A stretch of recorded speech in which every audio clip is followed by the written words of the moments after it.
Welcome to Rising Above It. I'm your host, Nancy Seagal, and I'd like to thank you for joining us here today. Today's topic is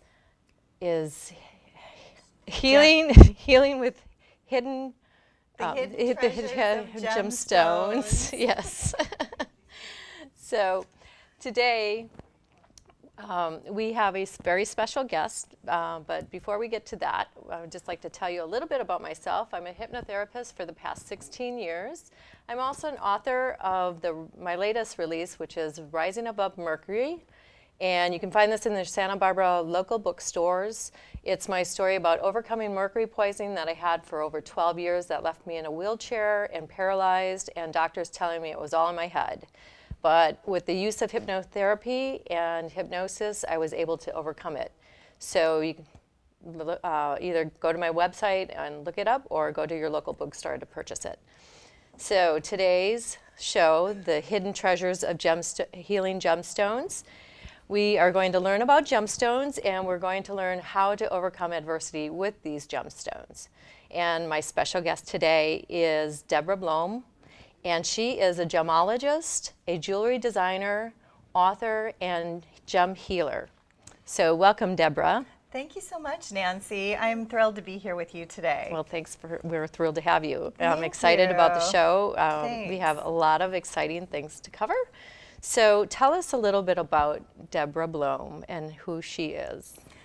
Nancy, I have always had a passion for gemstones. When I was approximately 5 or 6 years old, I was in the backyard breaking open rocks, trying to find the hidden gem inside. Mm-hmm. And fortunately, I was raised in a retail jewelry background. So as a young girl, I was taken to American Gem Society conclaves, and I was able to look at gemstones under the magnification, and then also I would put in some little insects, which was a lot of fun. But I've always been around gemstones, and I've always had an extreme passion for gemstones, which led me to go to the Gemological Institute of America, in which I became a graduate gemologist. And what is, tell us a little bit about that schooling, because it's a very prestigious school in the world. My father was one of the first graduates of the GIA, and many years later, approximately 20-some years ago, I attended there, and still am a part of the alumni, and love going to the new facility that's down in Carlsbad, How California. long does it take to become a gemologist? It's approximately a 9-month program that is Monday through Friday, and when I attended in Santa Monica, it was from 9 in the morning to 4 in the afternoon. Okay. So very intensive. Did you have to have college education prior to that as well? Or is it not just at an all. individual? So if I wanted to just go become a gemologist, it'll just take me 9 months to graduate. Is that correct? That's how it was when I attended years ago, and also you can now do it online. Wow. So I'm not sure how long that process takes, probably maybe 2 years, because you'd want to do diamonds, and then you do many, many colored gemstones. Yeah, I want to do diamonds. Oh, okay. And rubies and sapphires and all those good things. So I really enjoyed attending there, Yeah. and also while I was studying there, I received, not while I was studying there, but after, in the interim, I received a BS in economics. Okay. And then I moved to New York City, where I started my own line of jewelry. A little bit different from the jewelry. I still do the high-end jewelry, but now I've created a line of healing jewelry that goes along with these gem healings that I'm doing. Okay. Wonderful. Thank you. So you design jewelry in New York, and you've been, your jewelry's been pretty popular. It's been accepted by department stores and on TV shows and all kinds of things. I was in Macy's in New York City. I lived in New York City for many, many years, almost 12 years. And then also independent retail jewelry stores throughout the country. Okay. I was on QVC with another product that I created called Wonderful. Pillow Moments. Oh, that's right. Yes. Yeah. That's another show. That's another show, right. Okay. So you're also an author and a gem healer, Gem too. healer, yes. Very good. I studied gem healing with Katrina Raphael. She's kind of the godmother of the gem healing world. She's written, I think, five or six books, and she's an incredible woman that's very private, that now lives on the island of Kauai, and really spends a lot of time meditating with gemstones, and has facilitated a very interesting way where a person can literally detox their body, cleanse their body at a cellular level, take it to a spiritual, emotional, and mental, physical level for cleansing. Okay. And it's just been, it's amazing what I see happen. Okay.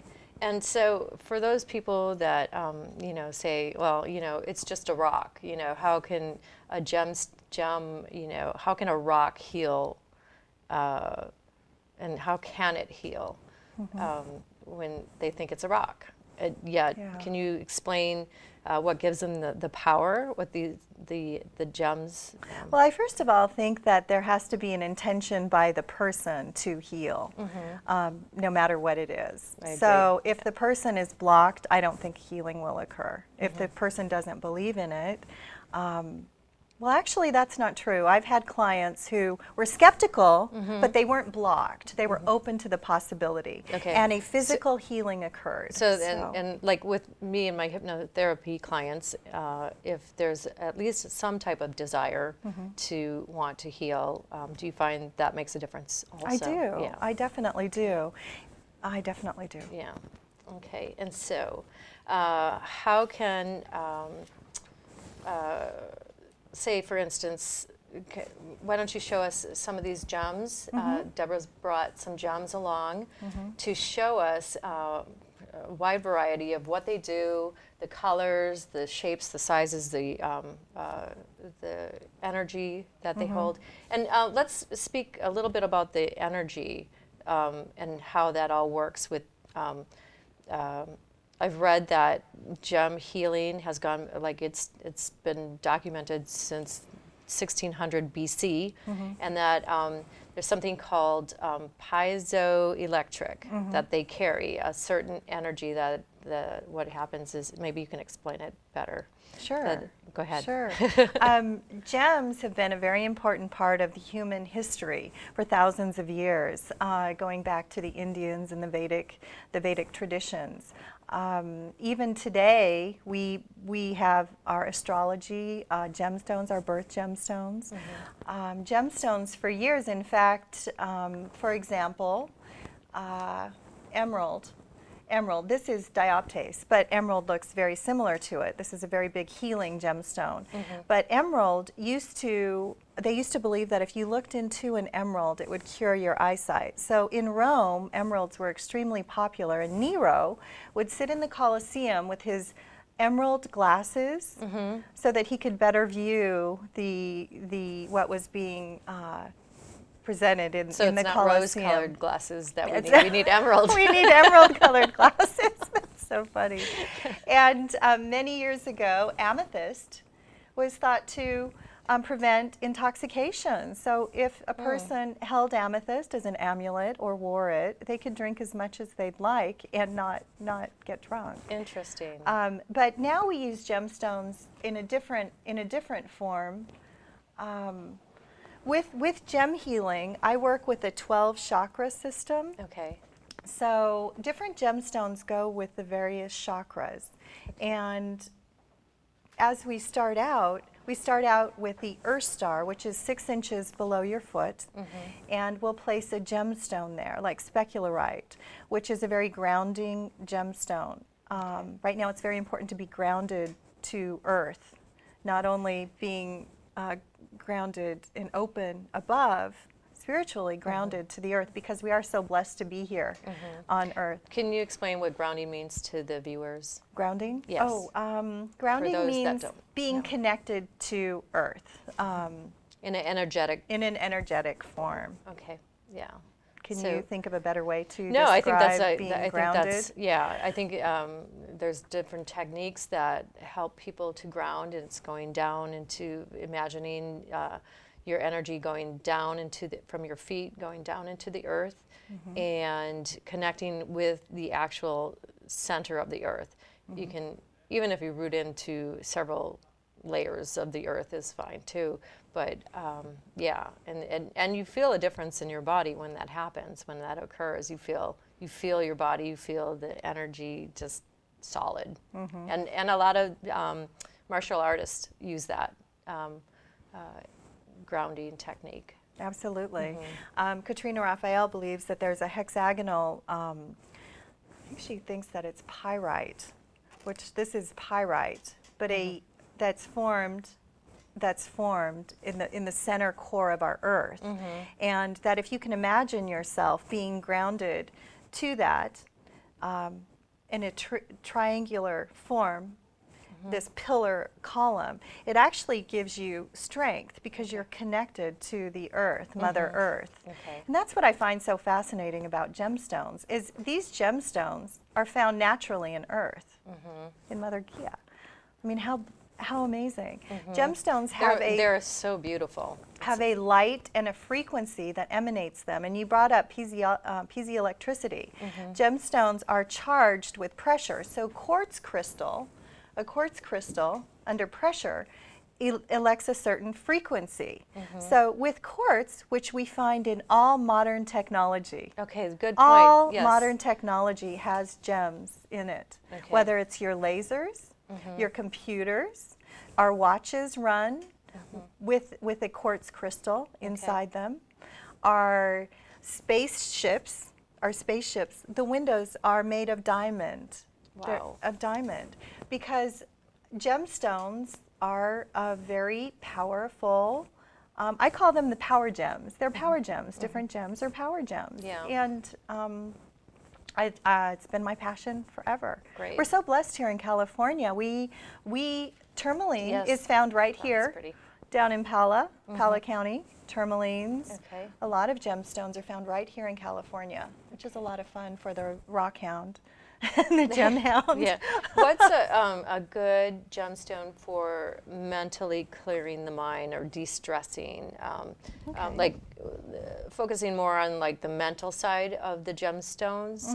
Which one would pyrite is fabulous for focus. I keep this pyrite right by my computer, so it kind of takes away the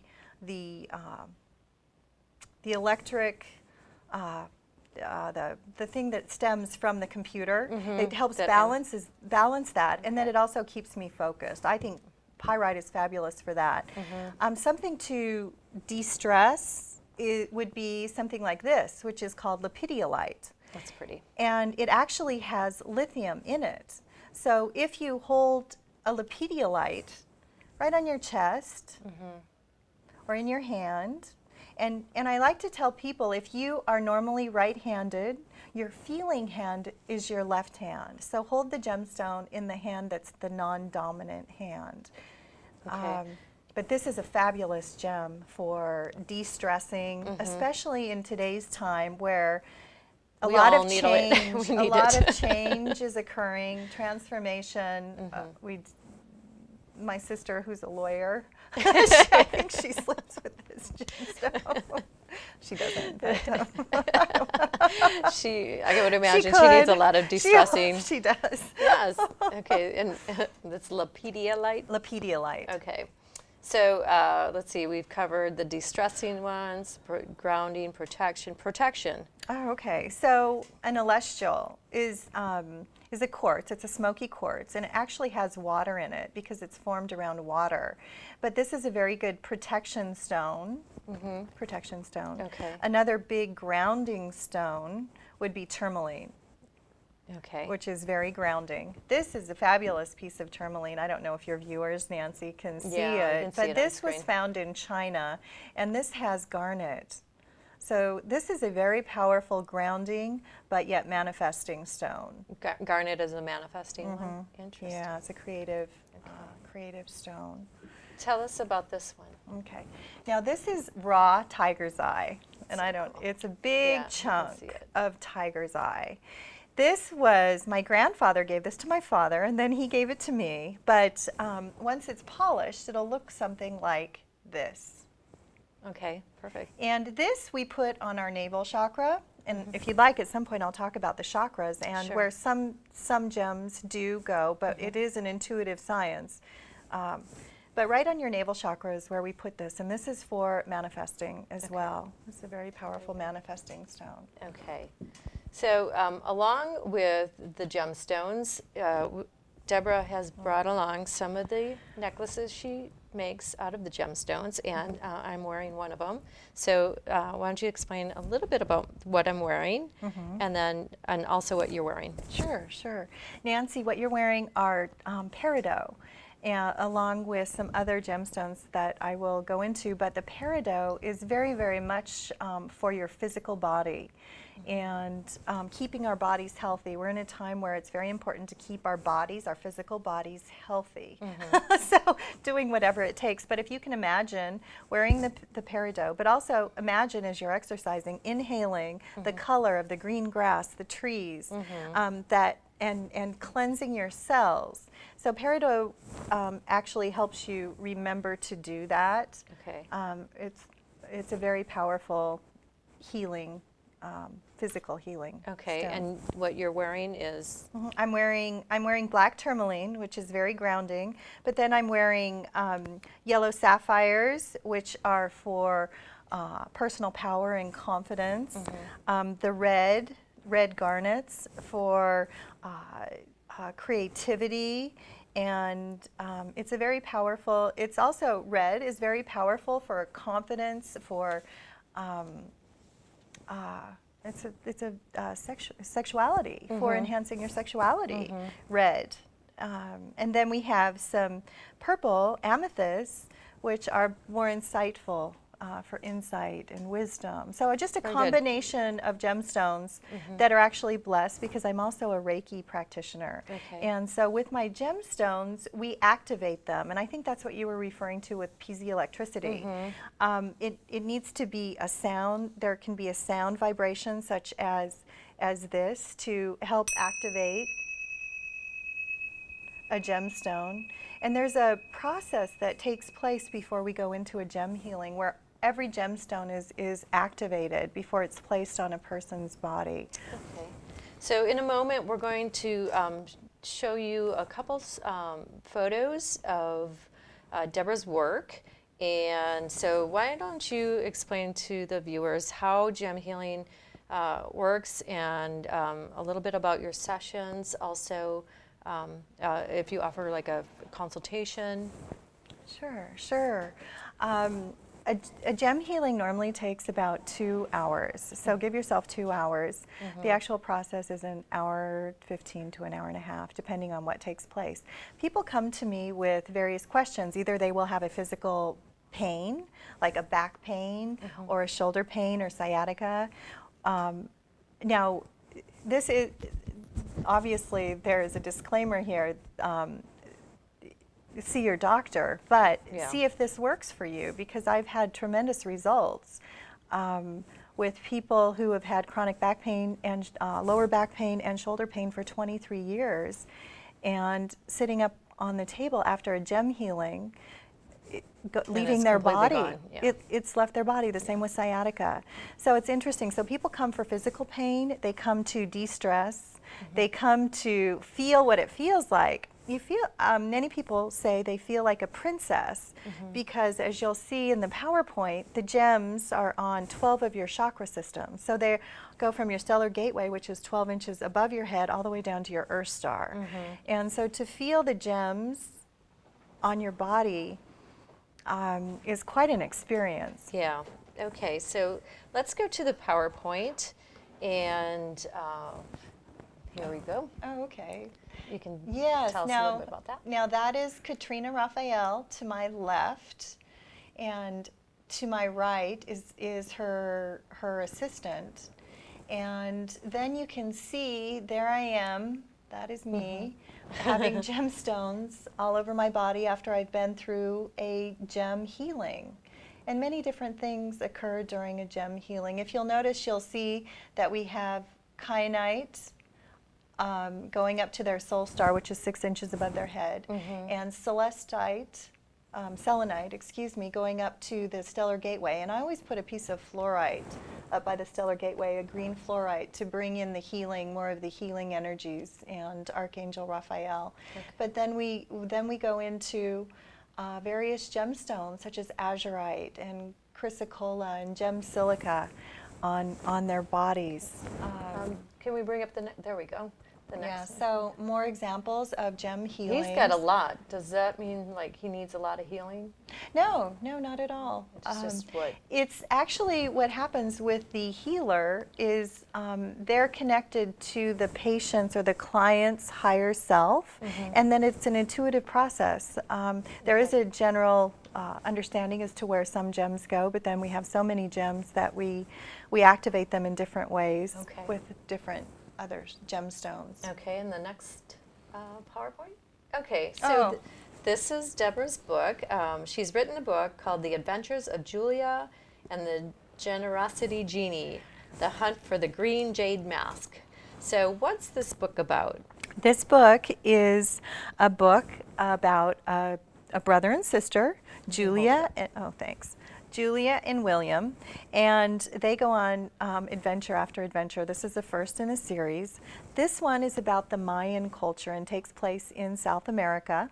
They're always on a special adventure with their 3 animal friends, which is Cool Cat. He's the language kitty. So in this book, he speaks Spanish. He's always spitting out the foreign language. Loria, which is their special advisor, and Unity, which spreads peace throughout the land. In this book, they learn about the gemstone jade because the Mayans used jade for many of their healing practices, and this is a piece of carved jade with Unity, the dove, representing spreading peace throughout the land.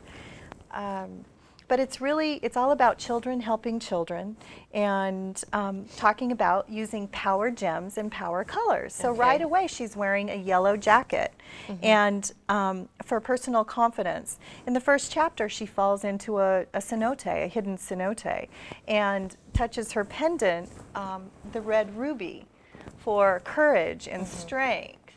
And citrine is used for confidence. But using the different gemstones and getting it in a way, it's very interesting. I'm having teachers who are 4th and 5th grade teachers really enjoying the book and talking about putting it on as an assembly for the children because it is in a learning manner and they're learning. And it's incorporating spirituality. In a subtle way. Yeah. It's a very subtle way. Okay. So it's not a spiritual book. It sounds like a fun adventure book. The second book, Nancy, can I tell you, is about the Native American Indian, and it's called The Hunt for the Blue Star Sapphire. So in that book, the children will learn about. Read it. I know they'll learn about the Native American Indian, and I'm working now with 2 tribes back east, one in Virginia and then one up north. So we're talking about Thanksgiving and really the whole generosity of the Indians and how that was portrayed and is misportrayed in our Thanksgiving Day. So interesting. And then interracial marriage with Pocahontas. Pocahontas was the first famous interracial marriage that occurred in the 1600s. Interesting. So when will that book be out? I'm being pushed by the middle of this year. Well, good. You'll get it done. So how often will a client come in for healing? Well, most clients, it's good to have a healing every 3 to 4 months, especially if you're not working on something specific. Now, if you're working on something specific, once a month is fabulous. If you can do it once a week, that's even better because we take you through a meditation. You're awake the whole time, and it's a conversation. But what happens is various but healing washes and cellular rejuvenation occur. It's a letting go and a cleansing of the aura. Of the aura and also of the cells. Absolutely. From the inside out. Yeah. Yes. Very good. So let's see, and on the chakra system, what emotional and physical and spiritual effect does it have? On the chakras? Yeah. What happens? to the chakras? to Well, the- we want our chakras turning clockwise. And gemstones have that ability. They have a frequency and an energy. When placed on the chakra system and guided, activated and guided through a meditation, will activate your chakras and get them turning in the correct direction. Okay. Right now, a lot of people's, so much stress is going on that this is a wonderful way to de-stress and cleanse your system. Great. So you have something called the selenite seal. The selenite seal. And just, have we only have like a minute to do this. So can you demonstrate for us real quickly? Well, I'll just show you. I brought, actually I brought 2 selenites. This is a selenite wand that we use right here. Okay. By your soul star. But this is a large selenite that is to really just cleanse and cleanse. It's like brushing your hair and taking all the static out of your hair. It cleanses your aura in a very simple way. You can do this to yourself. Okay. I So don't you know just if I can go- stand. Yeah, we start up here at your soul star, about 6 inches above your body, and then just wash it down and go clockwise around your body and then come back down Very to your good. feet. And you feel refreshed. And You do. You feel an energetic difference. Okay. In a moment, we're going to put up Deborah's contact information. And what can you advise, or what would you like to share with the audience? For 2012. Well, it was interesting, and I know we only have a short bit of time, but last year on Kauai with Katrina Raphael and probably about 11 people, we asked a library, which is a very large gemstone, and I don't know if they showed a whole mass called the crystal pod. Oh, they might have, the crystal pod. But we did a library, and this is a time of a lot of change and a lot of stress. So make sure you have a healthy physical body. So that means breathing in the chartreuse, breathe in magenta colors, so ruby, right here. And look at the flowers. Okay. So the greens, the magenta, the pinks, the bright reds. And also meditation is so important right now. If you can To calm find the a mind meditation and heal practice, the body. Heal the absolutely. soul and the mind. So can we pull up the PowerPoint? Nope. Okay. Okay. So Just the one. how would you like people to contact you? Well, you can contact me at Deborah at DeborahBlohm.com or Okay. DeborahBlohm@gmail.com. And where can we find your book? The Adventures of Julia, the Generosity Genie is available on Amazon.com. It's available at Agape International because I speak to the kids at Boys and Girls Club and Agape. And I'm great. out. Yes. Very good. So that's all we have time for today. We'd like to thank you for joining us, and check out Deborah Bloom's book, and also my book, The Rising Above It, Rising Above Mercury, and then I also have, of course, Rising Above It. And remember, when life gets you down, you hold the power to rise above it. Thanks for joining us today. See you next time.